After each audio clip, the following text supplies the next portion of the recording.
बड़ा नेक बिरहा भैया से सुनल गया और बिरहा साबित कैलस कर्ण सूत पूत नहीं है। भगवान कृष्ण ने इस योग साबित किया।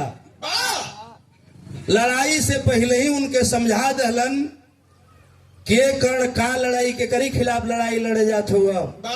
जौने भाईन के तुम्हारे खातिर संकल्प ले ले हुआ वो दूसर के वो नहीं खे तू वही माई कहो जौने माई से वो लोग पैदा हुआ।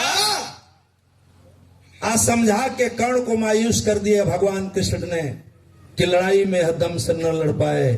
लेकिन मित्रता के लिए कर्ण ने दुर्योधन के तरफ से लड़ाई को लड़ा, अपनी मित्रता का फर्ज निभाया। लेकिन दर्द अंदर थी कि हम सूत पुतना ही हमके लोग बेइज्जत कैल, लेकिन माई हमके पैदा करके फेंक देले रहल। हम माई का लड़का है, माई का नाम फलाना है। तो डॉक्टर साहब दोनों की बाप का नाम रहे एक। अब हम बिरहा में बताइए बात देखो बिरहवा रेलत जाइए। भैया ने बताया कि पांडवों को 5 गांव दे दिया जाएगा तो महाभारत का लड़ैया न हुई। दुर्योधन कहला कि 5 गांव को बात करथवा 1 इंची जमीन तो हम देबो न करब और सुई के नोक के बराबर। महाभारत की लिखी हुई बात है, गुरुजी बैठल हूं। ये लोग बतावल ना कि लोग कहला कि नहीं तू 5 गांव को बात करथवा सुई के नोक के बराबर हम जमीन न दे। आज इसी के लिए महाभारत की लड़ाई हो गई और उसी महाभारत की लड़ाई में बाप बेटा महतारी को हुटुवल हो गई। अभी अभी आपने सुना है भगवान कृष्ण भगवान कन्हैया महाभारत के नायक रहे। सारे पढ़े लिखे लोग बैठे हैं, सारे लोग बुद्धिजीवी हैं। एगो दिमाग लगा करके जरा सा एक बिरहे को सुनिएगा। कितना निमन बिरहा में कवि जी की लेखनी है। एक लाइन झर दे दो बेटा। एक बिरहा में झर कहा जाला उस्ताद लोग कहा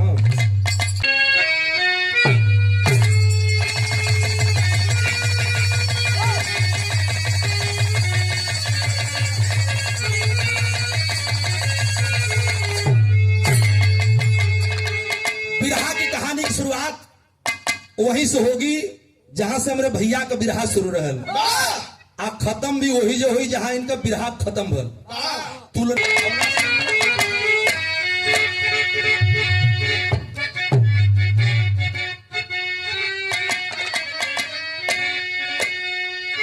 कि हस्तिनापुरी मझार सजा दुर्योधन का दरबार और भीम को कह बुलाया सुनो पवन कुमार।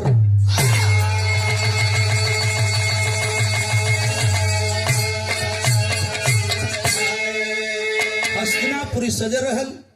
बात यही हो रही थी कि महाभारत की लड़ाई कैसे रुकी।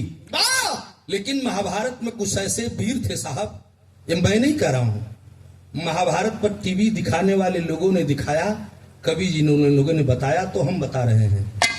बिरहा के गवैया कवि जी लोग लिखल तो हमन गावेला तो कवि जी लिखत हो कि नहीं सजल रहल दरबार और दरबार के भरे बीच में भीम खड़े हो गए। चल रही थी पांडवों को 5 गांव दे दिया जाए। दुर्योधन कहा कि सुई की नोक भर जमीन ना दे।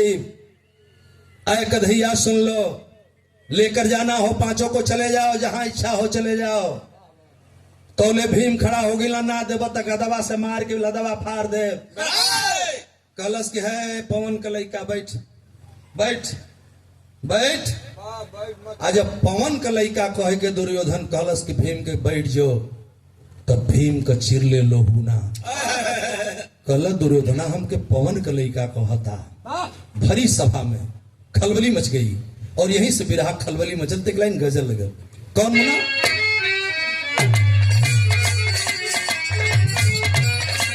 झटका दे दे के, हाँ झटका में।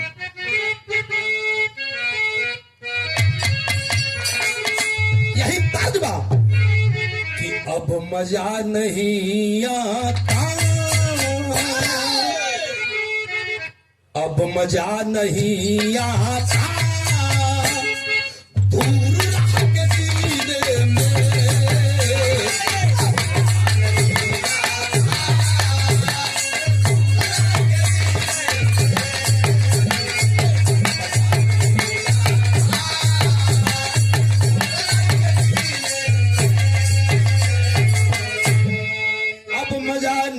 आता दूर रह के जीने में, दूर रह के जीने में, दूर रह के जीने।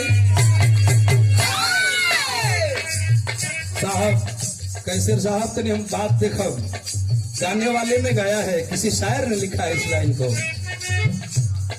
अब मजा नहीं आता दूर रह के जीने में, दूर रह के जीने में, दूर रह के जीने। नबी बुला लीजिए, बुला लीजिए मुझको भी दीने में।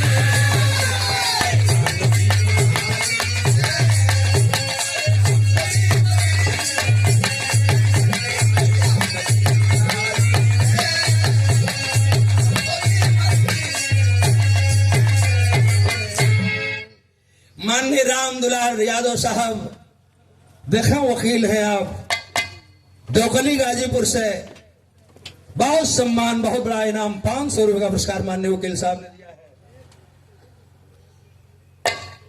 माननीय मिथिलेश बाबू गाजीपुर से ये सादर 200 रुपए का पुरस्कार, और राम बचन यादव बिहारीगंज डगरा भी बोला जाला नहीं, हाँ मिली कि हमके गुरु जी कभी जी बतौले रहे को बिहारीगंज डगरा जीवा तो पहुंच जीवा। वीरगंज की धरती से सादर सम्मान, क्या बात है। बाबू हृदय नारायण मिशन के बहुत बड़े सिंगर हैं, सिकंदरपुर करंडा गाजीपुर से। हमरा करंडा हुए विजय भाई वाला करंडा ना, अरे विजय भाई जो नहीं है दुनिया में, उनका नाम नहीं ले रहा हूं, जो दुनिया में नहीं है मैं उनकी बात कर रहा हूं, विकलांग वाले एकलव्य ने। तो करंडा की धरती से मिशन के बहुत बड़े सुंदर गायक हैं, हमारे भाई तरफ सम्मान आए हैं। हार्दिक नमो बुद्धाय जय भीम। सब पंचन के पांव छू के प्रणाम बा, गौरी शंकराचार्य का अभिनंदन स्वीकार करेंगे। मैं बताया कि कलम की वो ताकत है जिसके बदौलत यहाँ जो सारी कुछ देखने को मिल रही है, कहीं न कहीं इसके पीछे हमारे महापुरुषों का संघर्ष है। नहीं तो यही समाज मेरे बाबू, ओहिर भौर कुर्मी कहार तेली तमोली बाबू वानोनिया खट्टी पासी चौहान डोम धरिकार आदि आदि वगैरह लोग, जिसको माननीय कांसी राम साहब ने 85 कहा, वह लोग दिन भर ताल में नदी में कोड़िया कैले की बाद भी भर पेट रोटी नसीब ना होखा, हई बढ़िया कपड़ा पहले के बाद तो दूरबा। आज डॉक्टर साहब, मास्टर साहब, वकील साहब, इंजीनियर साहब, प्रधान जी, जिला पंचायत मेंबर आदि आदि सारे लोग बैठे हैं। चाचा दादा काका पुरनिया लोग बैठ के बिरहा सुनत हैं। ये पंचो तनी सब बिरहा का मजा बिगड़ जाए, ये लिए हम ओहर ना जाए चाहते हैं। इसलिए जरा सा गौर करेंगे, भूमिका कितनी अच्छी है इस गजल की। क्या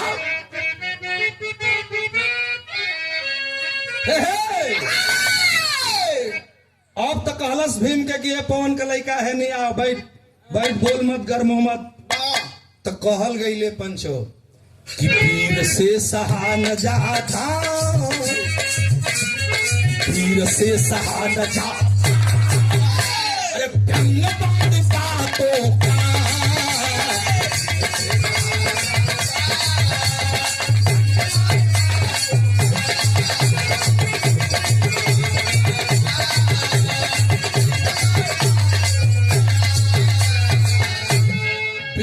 सहा न जाता, व्यंगबान बातों का, व्यंगबान बातों का, व्यंगबान बातों। बात से है मानता नहीं, मैं नहीं कवि जी लोगों ने कहा है, बात से है मानता नहीं, अरे जो है भूतला तो बात से है मानता नहीं, जो है भूतला।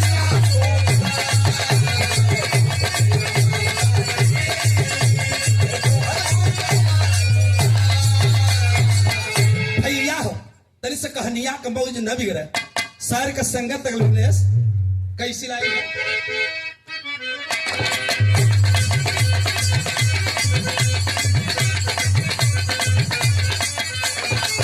लला रे लार लला,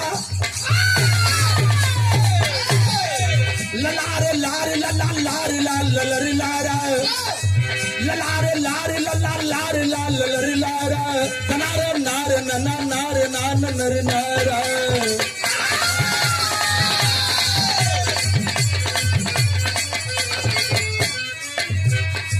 हस्तिनापुर में दुर्योधन का दरबार सजा, हस्तिनापुर में दुर्योधन का दरबार सजा। भीम को कहा कि ऐ पवन कुमार आजा।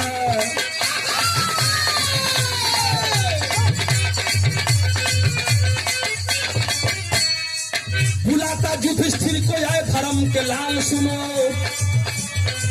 कहा है युधिष्ठिर के ऐ धर्म के लाल सुनो, कहा है अर्जुन को कि ऐ हो इंद्रपाल सुनो।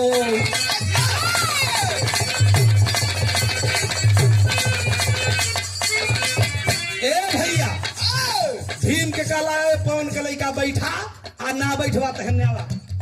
जब भीम के बैठावा लगल तो खड़ा हो गया। जब बड़ा भैया धर्मराज खड़ा भइल तो कहला कि अच्छा तू बोलल चाहत है धर्म के लइका, ए धर्म के लइका बैठा आ ना बैठवा तहन्यावा।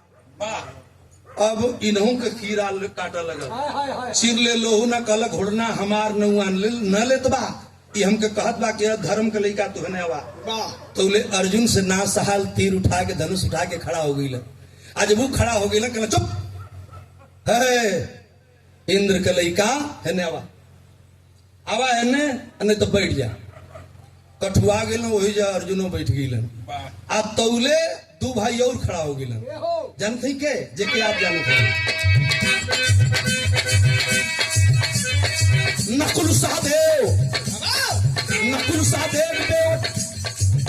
सहदेव बेटा अश्वनी के आओ तू, नकुल सहदेव बेटा अश्वनी के आओ तू। राज का हाल क्या है कैसे कुछ सुनाओ तू।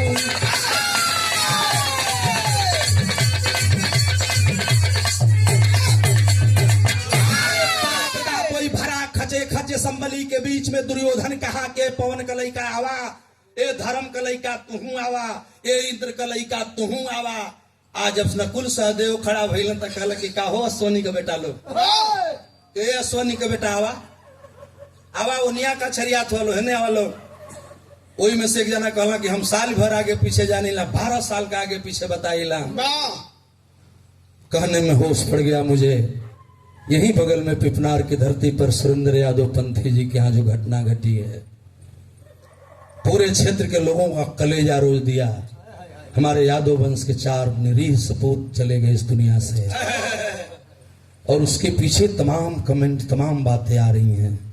पढ़ा लिखा समाज है, कब सोचोगे कब सुधरोगे। ऐ मेरे बाबूजी बिरहा का लाइन कितना सुंदर बा। पांचों भाइन के कहलस दुर्योधन जब नाव ना लहलस के होके, न नकुल कहलस न सहदेव कहलस, कहलस का हो अश्वनी के लइका लोग हनिया वालो। अब तो इन्हों का चिरले लोहू ना, पांचों भाई कठुआ गई वही जा एकदम मरलस हवा। पांचों जने के भक्त भक्त कुर्सी पर बैठ गई। जब बैठ गई तो ये बात सबके तो नीक लगल, लेकिन भीम के बर्दाश्त न भल। और जब भीम के बर्दाश्त न भल तो अपने माई के लगे गई। और जब माई के लगवा जात लग कन्हैया समझ गई, भगवान कृष्ण समझ गए कि भीम गुस्सा में है, अगर माई के यहाँ जाई अब पूछ दे कि हम पवन के लइका हई तो कुली जतिया चल जाई। फिर महाभारत में कोई पूछे वाला न रही, अर्जुन के न भीम के न सहदेव के, तो सगरी जतिया तो खत्म हो जाई। कन्हैया रोक लिए, और जब कन्हैया रोक बाबू भैया हो, कन्हैया जब रोक ले कहला कहाँ जात हुआ, कहला है दुर्योधना कहत बा के पवन के लइका आवा, भैया के कलश के धर्म के लइका आवा, अर्जुनों के कहत बा केंद्र के लइका आवा, उन्हन के अश्वनी का लइका बनाओ। दमन पांचों भाई का इज्जत ले लेलस, एको बेर कहू बोलता नहीं खे। कन्हैया हम मुस्कुराने लगे, कहला कहाँ जा रहे हो, कहला माई से पूछब, माई से पूछब कि तू कैसे कैसे जन्मौले हमन के। भीम का गुस्सा देख करके कन्हैया को समझ में आ गया कि पूरा महाभारत हुआ अब नाश हो जाई। ये लेकिन 6वां भाई का पोल भाई नहीं खुलल, जेकर बतिया ही बताओ तो ना। अंत में इन्होंने साबित किया है कि वो वही का लइका रहल, तो ऊकर बाप के रहे, इहो हमें बताई आपके। ए पंचो कन्हैया रोक लिए कलन के भीम, जाओ, अगर कुछ पूछना ही है तो पूछ लेना बाद में आके, लेकिन ये समय तू लौट जा। कहला कि लौटब नहीं, बड़ा गुस्सा में बड़ी। भगवान कन्हैया बोल रहे हैं कि भीम लौट जाओ। जब कहला 2-3 बेर कह दिला तो मन ही के परी।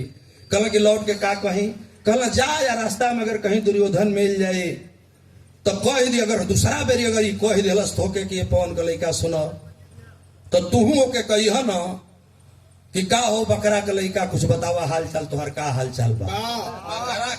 बकरा कहो, बकरी बकरा ना होला, शेरी बकरी। कहला बकरा के लड़का भीम पौला मसाला।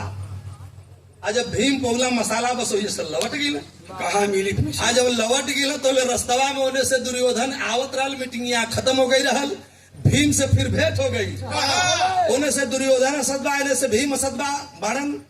दुर्योधन फिर कहला का हो कौन के लइका, अरे का हाल चाल बा, हस्तिनापुर का समाचार बतावा। तो भीमो जी अब तो मसाला पाई न गई लल, कन्हैया कहले कि जाके कहिए जरूर। तो भीमो जी कहला का हो बकरा के लइका, का समाचार है, का समाचार बा, खस्सी बकरा के लइका, छेरी मुर्गी के लइका, आओ का समाचार बा। अब तो बाबू चिरले लोहुना दुर्योधन अब कहा माने वाला। कहला साला ही के तो हम जानत हैं कि पवन का लइका बे, लेकिन हम बकरा का लइका बन ही कहां से ही जान गए। अब तो ये बड़ी खतरनाक बात हो गई। दुर्योधन को बाघ ना रोकाइले पंचो। आज जब बात लागल तो कहलस कि अब आगे ना जाई, चल दिलस अपनी माई के लगे। भीम तो लौट गिलन, लेकिन अब दुर्योधन कहे के माने उ गोइल अपनी माई के लगे, या माई के लगे खड़ा होके कहत माई आज कुशल नहीं के, सही बताओ ना तो तोर गर्दनवा काटब। कहला बेटा हो का गल बतिया बतईबा। तो अपनी मां से दुर्योधन पूछत बा, कैसे पूछला, गीत लगी।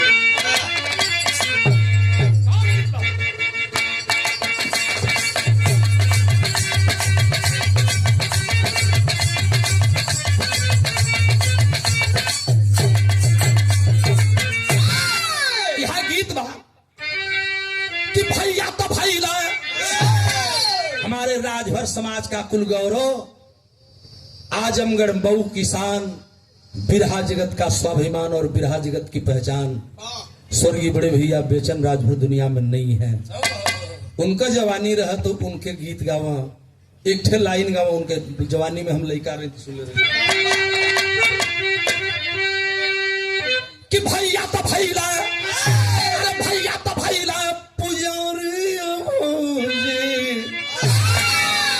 भैया तो भैया पुजारी भौजी तोहार कजरा के निहारी, ए भौजी तोहार कजरा के निहारी।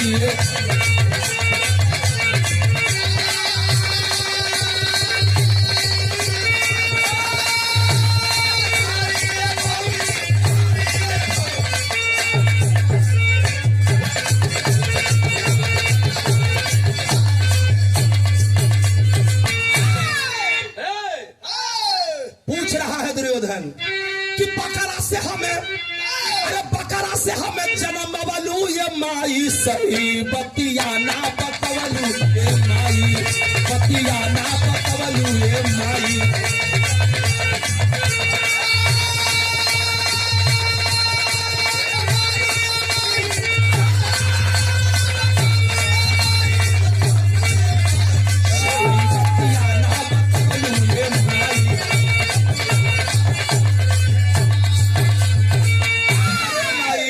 माई गंधारी से पूछला कि हम बकरा का लइका है रे। भीमवा हमके कहत रहे कि तू बकरा का लइका हवा माई, अगर हम बकरा का लइका है तो बताओ हमार बाप साला बकरा कैसे हो गई। इनमें सही गलत का बे। गंधारी कहती बेटा बैठ जाओ। अगर भीम कहले बना तो इतना गुस्सा में कहे होता रहा, वो तो हर भाई है, कहला भाई ना है दुश्मन है। लेकिन पहले ही बताओ। तब गंधारी एक बात बता रही कि सुनो बेटा, अगर सही जानना चाहते हो तो मैं तुमको बता रही हूँ तू केकर लइका हुआ। वो समय बतौले एक बात, तू कैसे बकरा का लइका हो, अब वो बतावत भेद। ये महाभारत हमारे टीटी साहब के मझले भैया माननीय बाबू अवधेश कुमार जी, ये सादर 200 रुपए का सम्मान आया है। हार्दिक नमो बुद्धाय जय भीम। गौरी शंकराचार्य का बहुत बहुत जय भीम स्वीकार करेंगे। भैया को अभिनंदन। जरा सा बात देखा, कितनी ऊंची बात गंधारी बताती है।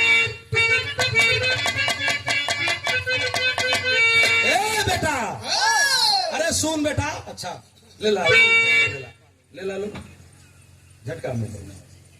ये मेरे पूरी पार्टी का सम्मान कर रहे हैं, रुपया देकर के वाराणसी की तरफ पुरस्कार देकर के भाई सम्मान कर रहे हैं। मैं बहुत बहुत शुभकामना देता हूं तथागत भगवान गौतम बुद्ध के अनुकंपा पाओ। क्या बात है। हमारे साहब के टीटी साहब के बड़के भैया के आप सुपुत्र हैं, हमारे भाई तुझसे सादर सम्मान आए हैं। पूरी पार्टी का अभिनंदन स्वागत किया गया। हार्दिक नमो बुद्धाय जय भीम। वो कहलास से हमें ज्यादा बवालू ये माई सही बतिया ना बतवलू सही माई।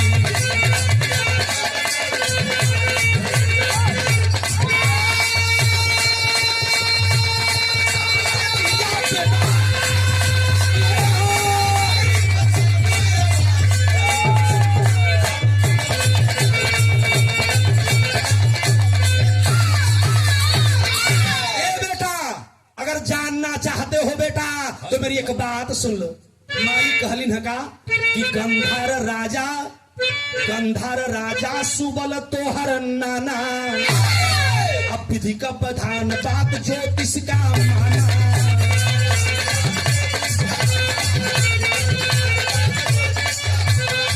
ए बेटा तोर नाना गंधार नरेश जिनका नाम रहल सुबल, राजा सुबल तोर जो नाना रल, जब हम शादी जो के भैली न बेटा, तो जहां दुल्हा देखा जाए, जहां बिहवा तय कर के आवा लगनिया रखा जा, तब बिहवा की 2 दिन पहले वो लड़का मर जा। सुबल नरेश गंधार का राजा बड़ा परेशान भैला कि बेटिया गंधारी का बियाह कैसे हुई। ते बेटा ज्योतिषियों के बुलावल गई, जो ज्योतिषी आए तो कहना देखा टोटका मिटावे खातिर एकर बियाह कोनो जानवर से कर दो, भेड़ बकरी ऊंट भैंसा केहू से कह दो, जैसे कह दे वो साला मर जाइए वही जा टोटका खत्म हो जाई। ते बेटा अगर भीम तो के बकरी के लड़का कह दे तो कहा इतना गोसियात हो गल कि माई तब तो बताओ तुझे कि गंधार राजा सुबल तोहर नाना, का विधान बात ज्योतिष का माना।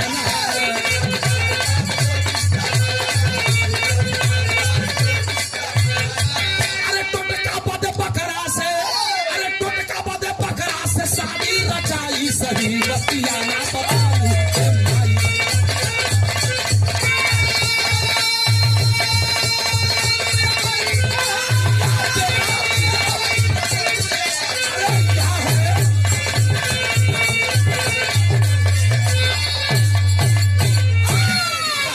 नाना सुबल नरेश हमार बियाह टोटका मिटावे खातिर एगो बकरा से कर दिला।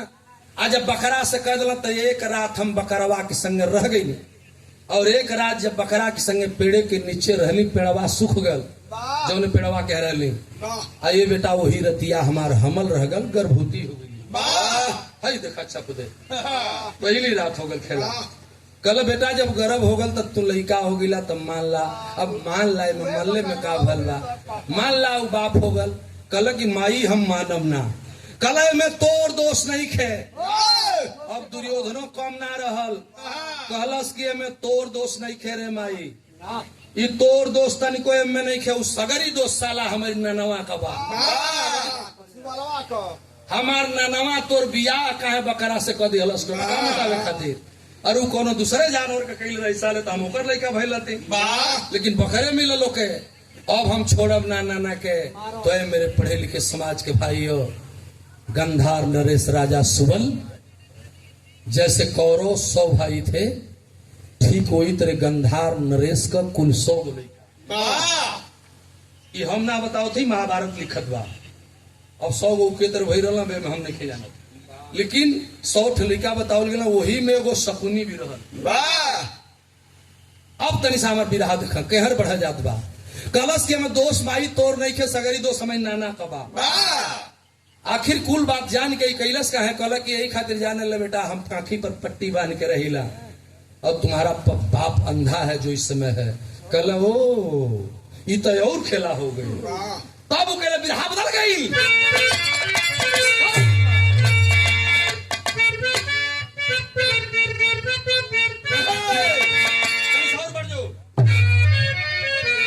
आई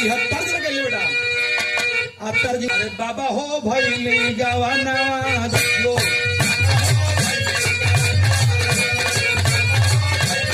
अरे छतिया बजावा ना उठला कवन रोग हमके जनाला ना उठला कवन रोग बाबा हो भैली गवाना जो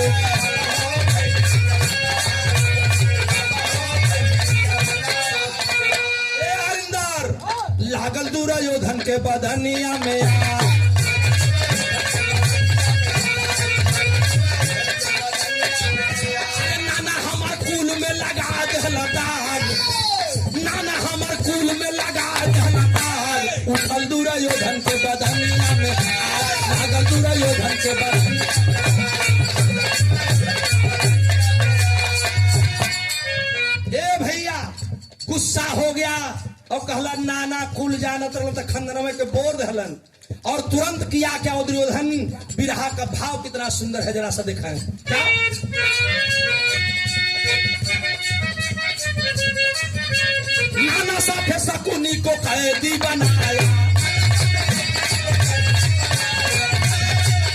बिरहा का कहानी न बिगड़े ये लिए कि हम झटका की तरफ अब जाते हैं कहानी आगे बढ़ जात बा गुस्सा में भर तक कला कि दोस्त नाना कह तो कैलस का सेना तैयार किया और सुबल पर गए और गंधार नरेश को गिरफ्तार कर लिया और इतने ना अपनी ननों के पकड़लस अपनी 100 मामा के का भाई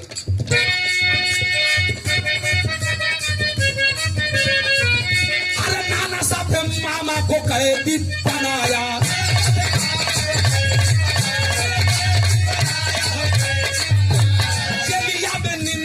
मामा को मुआया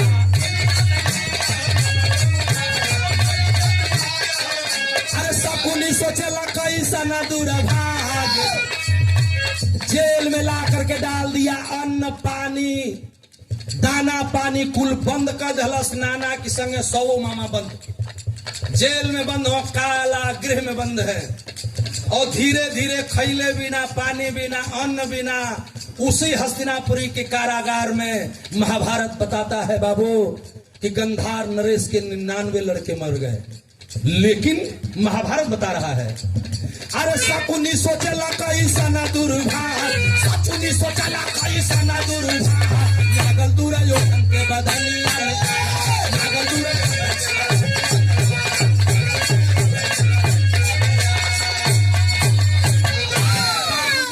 अकेले शकुनी बच गए 100 भाई में और जो 100 भाई में अकेला शकुनी बच गया ठठरी बची थी सुबल नरेश की बुला लिया सुबल नरेश कहा बेटा शकुनी आओ जरा मेरे पास मेरा प्राण निकलने वाला है रे बेटा लेकिन तुम इस खानदान को मत छोड़ना इस कौरव पांडव के खानदान को नाश कर देना शकुनी अगर मेरा बेटा हो तो शकुनी सोचने लगे और कहला पिताजी या मैं आपके इस हड्डी की कसम खा रहा हूं कल मेरी हड्डी की कसम मत खा एक काम करना है आने वाले दिनों में कोई के सुबल नरेश मरे जात हूं आज शकुनी सोचा लगला बिरहा में भाव लगे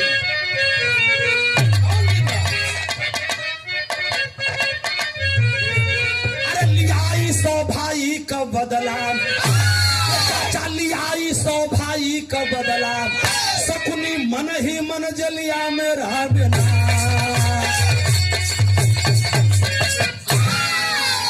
कहे सुबल की बेटा शकुनी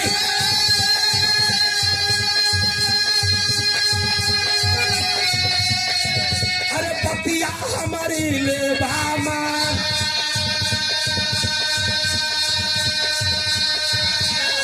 खुद मेरी तन की हड्डी का तुम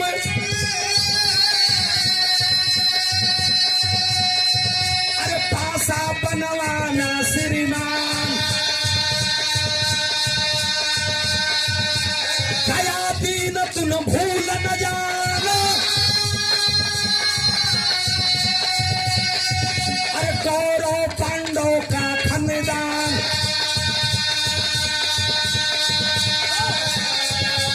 घोर घमंड तोड़ सब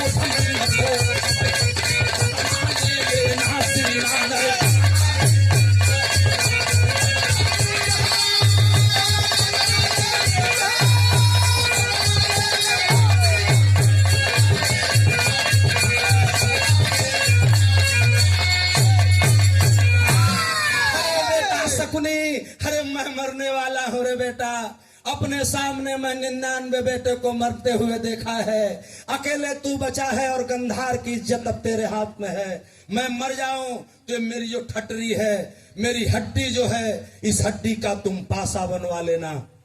और इसमें इतनी शक्ति है कि इस पासे में पूरा कौरव और पांडव सब फंस जाएंगे, और तुम पासा बना करके और इनको उसी में फंसा करके और तुम अपने 100 भाई का बदला, जिसमें तुम भी हो, अपना बदला चुका लेना।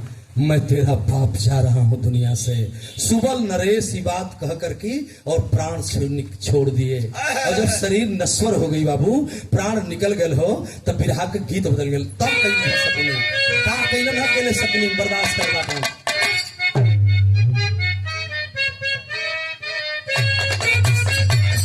वह गीत नाम करावाला पिया घर भाई थावाला,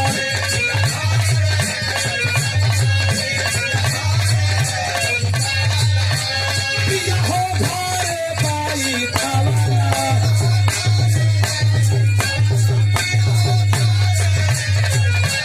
ये राजा घर भाई थावाला।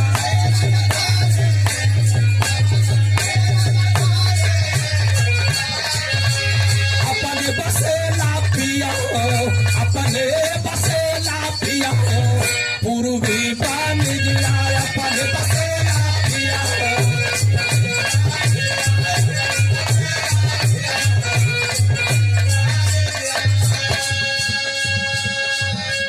के कारा से हंसबाए पिया, के कारा से बोलब। दर्शनिक विधा में भाव राजा सुबल मरी गई, शकुनी सोचा मनावा।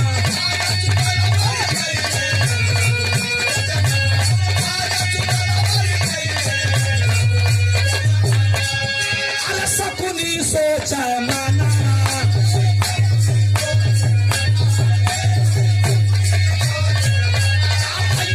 शकुनी सोचा मनावा।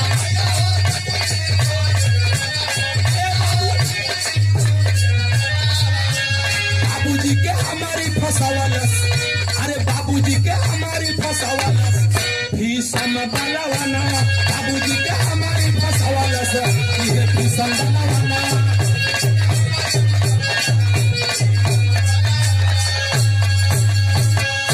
कहला कि हमारी बाबुओं का दोष नहीं खे, हमारी बाबूजी के अगर केहू फसावल अनहरा के संगे तो हई भीष्मा फसौलस। सबसे पहले दुश्मन है बादशाह ने एक चाल किया बाबू, उस जेल ही में नीत बनाने लगा और मन के अंदर एक नीत बनाया तो बिरहा कितना सुघर हो गया। वो समय का भाव देखा कि अनहरा से सदिया रचा के अनहरी बनवल से,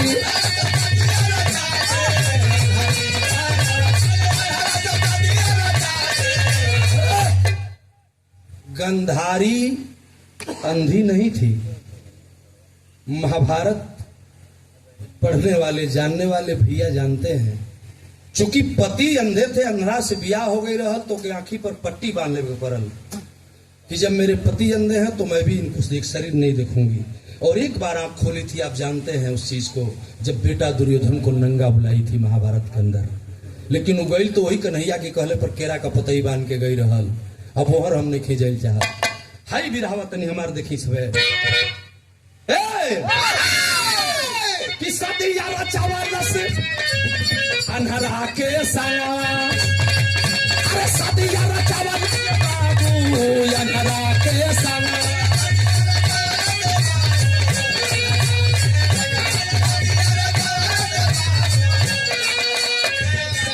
माई के अनहरी बना के, माई के अनहरी बना के रखल सराजना, माई के अनहरी बना के रखल सराजना।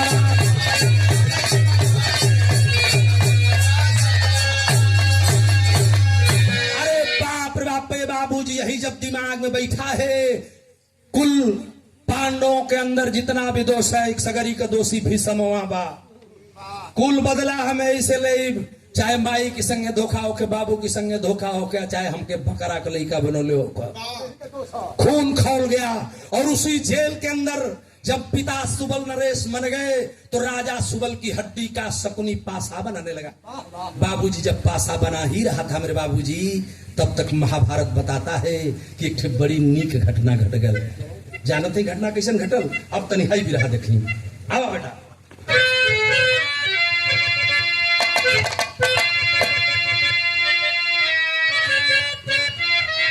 क्या बात है लाल, जाओ बेटा।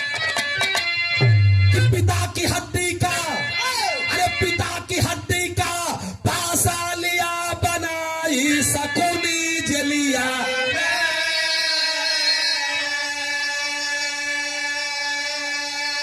अरे पिता की हड्डी का पासा लिया बनाई शकुनी जलिया में। मन ही मन में जुक्ति रहा लगाई शकुनी जलिया में। घटना कौन घटल? कि पिसाब से एक फल ढकी गई। मेरे बिरहा सुनने वाले चाचा बक्का का दादा भैया लोग, हई तनी बिरहा देखो, महाभारत बताओ बा। ये गौरी शंकराचार्य नहीं बोल रहा है, महाभारत बोल रहा है। जेल के अंदर शकुनी है पासा बना करके तैयार कर रहा है, या तौले हरिया को घटना घटत में। कैसन घटना? कि पेशाब से एक फल ढकी गई। दुर्योधन रहा मुस्काई,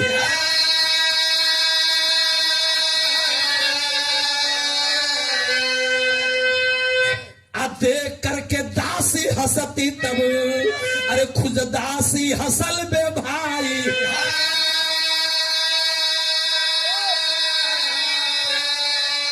अरे बात है मन में दासी समझ ना पाई शकुनी जलिया। अरे पतिया के दासी नहीं अरे समझ पाई शकुनी जलिया में। पकड़ दुर्योधन कैदी लिया बनाई शकुनी जलिया में।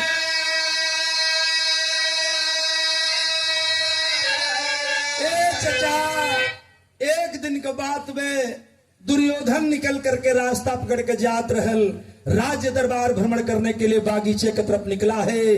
पिछवाड़े के रास्ते से दासी निकल गई। दासी को देखा नहीं दुर्योधन, एगो पेड़े की लगे गई साहब। आ जाके दुर्योधन लगल पेशाब करे। आज जब पेशाब करे लागल तो ओकर पेशाब बाजे तर रावण के धौर ना टूटत रहल, वही तरह दुर्योधन का लर नहीं खे टूटत। आज जब पेशाब का लर नहीं खे टूटत, टूटबो कइल तो जहां वो मुतत रहल, महाभारत बतावत बे कि जहां वो मुतत रहल ओजा से माटी बहा गई। आज जब माटी बहा गई तो जितना मटिया बहाई लेगो में का फल चुवल रहल, ओ यमवा के जाके वो मटिया ढक दिलस। कितना मुतलस हो? महाभारतवा में लिखल बताओ। हाँ सुन अबे बात के, अब बोला मत नाव जरा। कितना सुंदर भाव है जरा देखा कि पेशाब से एक फल ढकी गई। दुर्योधन था मुस्काई हो, आ देख के हंसी को रोक न पाई। दासी हंसल में भाई हो, पकड़ करके दुर्योधन कैदी लिया बनाई वो।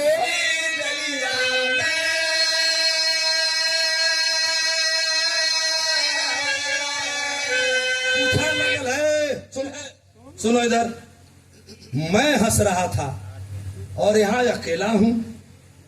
मैं क्यों हंस रहा था ये मैं जान रहा हूं, तू काहे हंसली है? दासी होई तरह जात रह। दुर्योधन के हंसलका देख के दासी हंसे लागल। अक्सर ऐसा हो जाला। वो देखलस अकेले जब दुर्योधन के हंसल तो सोचलस कि अकेले ही जंगल में हंसत का बा। तो दासी रहल, कुल उनका भेद तो जानती रहे। दासी भी हंसे लगल। आज जब हंसे लगल तो दुर्योधन पकड़ लिया। अब पकड़ लिया, कहा चुप, तू क्यों हंस रही है रे?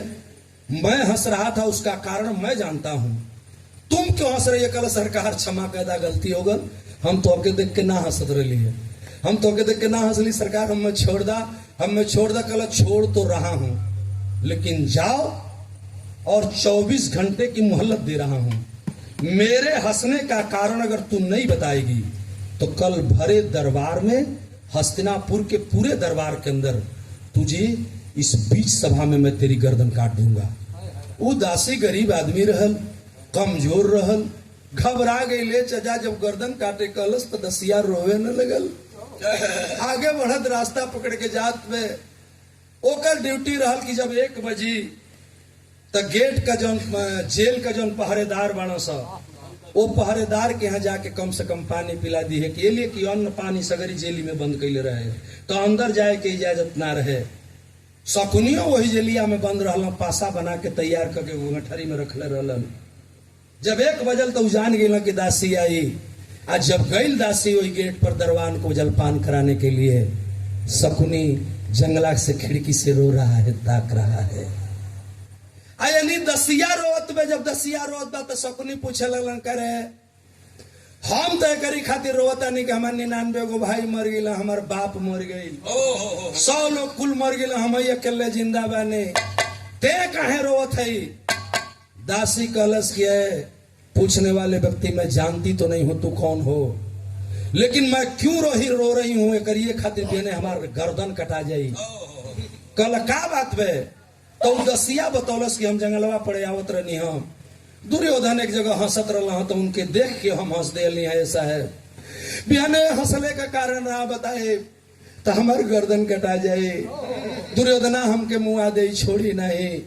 अब तो शकुनी वही जेल में से कहता कि अच्छा तो एगो काम कर, ऐ दासी रो मत, शांत हो जा और सुन, मैं जा रहा हूं जेल से, कब मर के निकलूंगा कि जिंदा निकलूंगा ये तो अलग की बात है, लेकिन तू जा। और दुर्योधन क्यों हंसा है इसका कारण मैं तुझे बता दे रहा हूं। अब उस सगरी बात शकुनी मामा बता दला जो दुर्योधन कैले रहे, बता दला। दसिया समझ गई कि बिहान भैले, अब तो ये बात चल के बताई। बिहान भैले दरबार सजल और वो दासी बुलाया दुर्योधन, कहा कि दासी हंसने का कारण बताओ नहीं तो अब तुझे गर्दन काटूंगा। कलश की रुका रुका, चिंता मत करा, हम हंसे का कारण अब बताई। कहा है तू हंसत रहा जंगलवा में बताई, कल बताओ।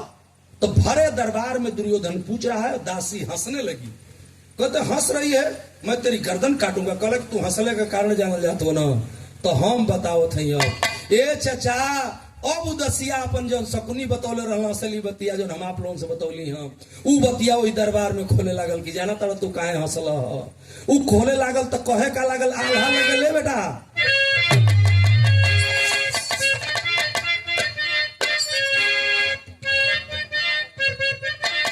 चाचा लगे कि सावनी चुनरिया ये ददऊ, अरे सावनी चुनरिया ये ददऊ, कौन रनिया ओढ़ले हो रहली, सावनी चुनरिया हो ददऊ, कौन रनिया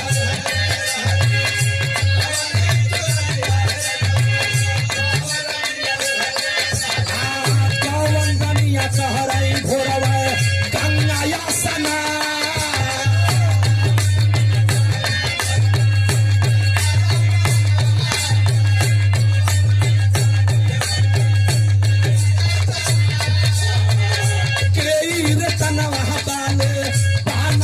छोड़ी हो हला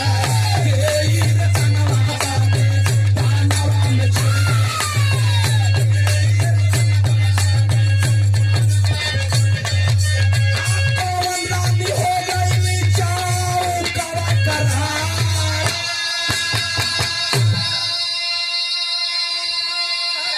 500 रुपए का पुरस्कार आर.डी. राम कैसियर साहब, हंसराजपुरी सुपुर खड़वा से। राजदेव टीटी साहब के फूफा हैं, हमारे तो गार्जियन महोदय हैं, बहुत बहुत अभिनंदन। नमो बुद्धाय, जय भीम। परिवार पर तथागत भगवान गौतम बुद्ध की अनुकंपा हो। सकल पंच के पांव छू के हम प्रणाम करता नहीं। अरे हंसले का कारण दद वही जरूर गए हमारे पहले सवाल हो के छोड़ दे कि हे हंसले का कारण दादा दासी तब बताओ लगली हंसला का कारण ददली।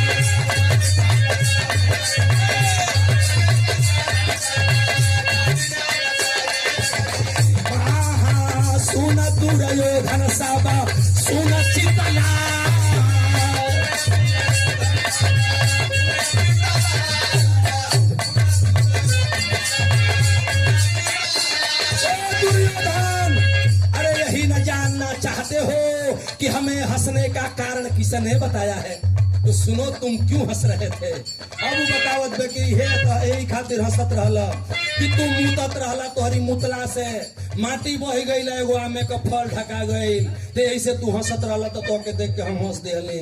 दुर्योधन अवाक हो गया और कहा कि ऐ दासी सुन, अब मैं तेरी गर्दन नहीं काटूंगा, लेकिन एक बात हमको बता दे। कहलस का कि भेदावा कब बतियात होके के ई बतावा ये दासी, भेदावा कब बतियात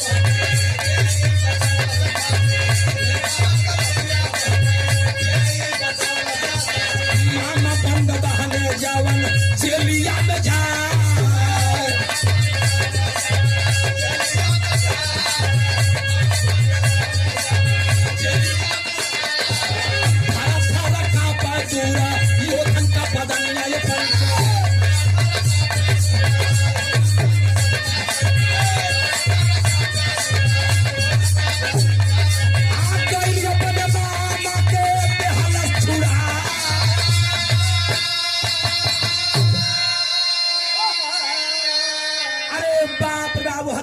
बताती है बाबूजी के रे जौने मामा के तुझलिया में बंद कैले बाटा उह तोहर मामा बतौलन।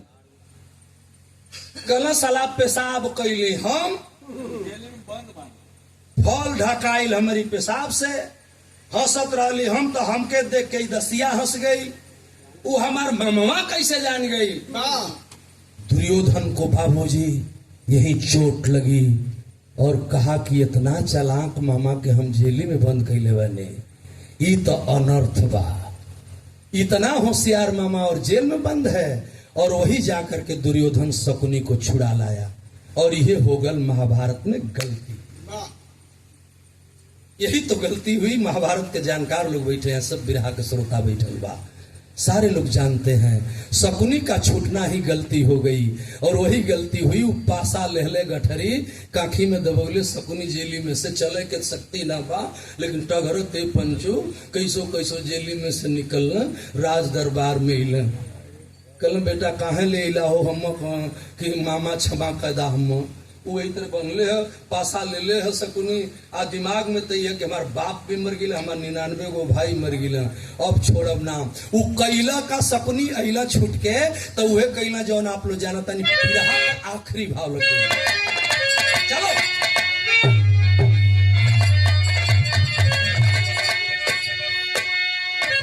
कि मौका पाई के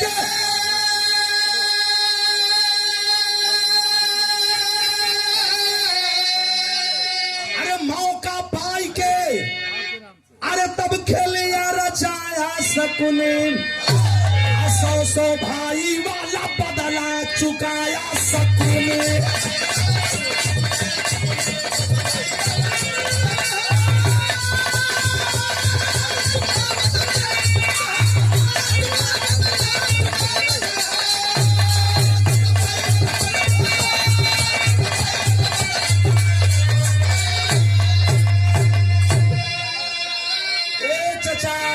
मौका पाई के महाभारत रचवाया शकुनी। क्या बात है गुरुजी, कौन दिक्कत भैया ने तो पहलवान चाह के कहा उनके डिस्टर्ब करते हैं। हाँ भाई, नहीं ठीक है, हो गई कोनो बात नहीं, कोनो बात नहीं। नीचे हम नाव आप ले तब पहचान गेली तो नहीं पहलवान चाह के ठीक है, कोनो बात नहीं की, ये आप लोग बाद में समझ ले। अब भाई बिरवा में खत्म हो गया, बिरवा खत्म करा, बिरवा में रस आई तब तब खत्म हो गया। हाँ खत्म हो गया भैया, दे भाई दे, अरे दे जौन लेके आए दे। राम बच्चन हो गए, उस्ताद जी हमारे खलीफा, देखिए हमारे गार्जियन लोग बैठे हैं, आप हमारे रिश्तेदार हैं, हमारे सब कुछ है।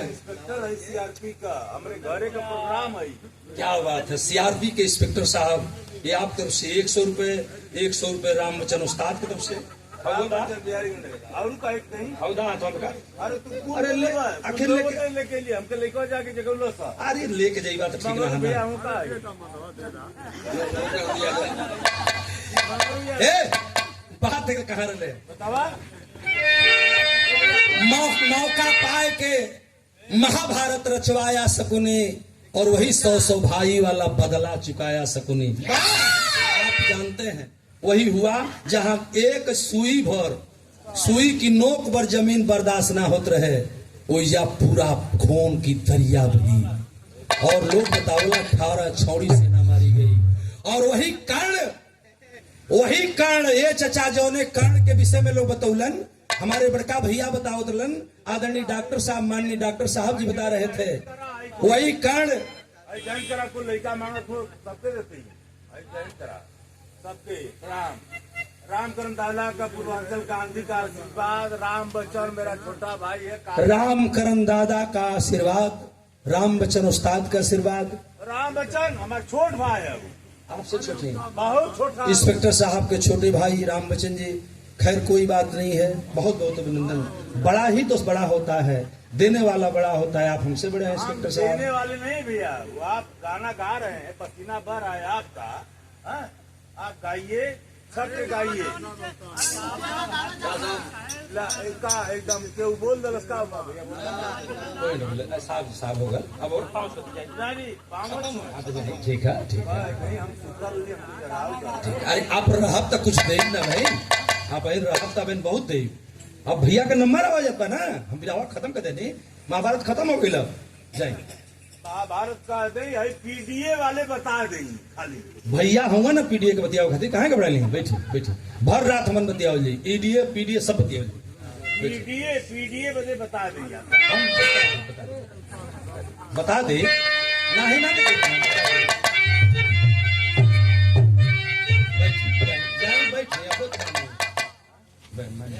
आदेश आपका है। राम बच्चन को बोला भैया हो गुरुदिल मोहम्मद राम सेवक सिंह सीओ बदन हरिद्वार, कभी गया लाल जगलू यादव जगधारी स्वर्ग सिधार, अरे लियाई 100 भाई का बदला, कभी वर गया लाल की कविता कर कविता, लियाई 100 भाई का बदला।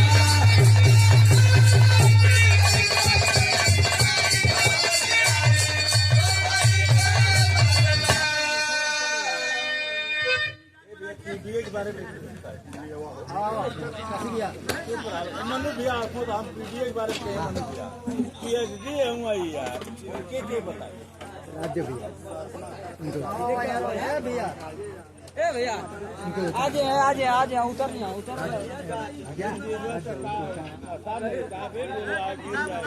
मनु भैया पीएचडी हुआ हाल मिर्जापुर, तो हमको बताओ कि गिर जाएंगे। आइए एक किसी साहब हमको जगह के लेके हमको लेके देने जगह के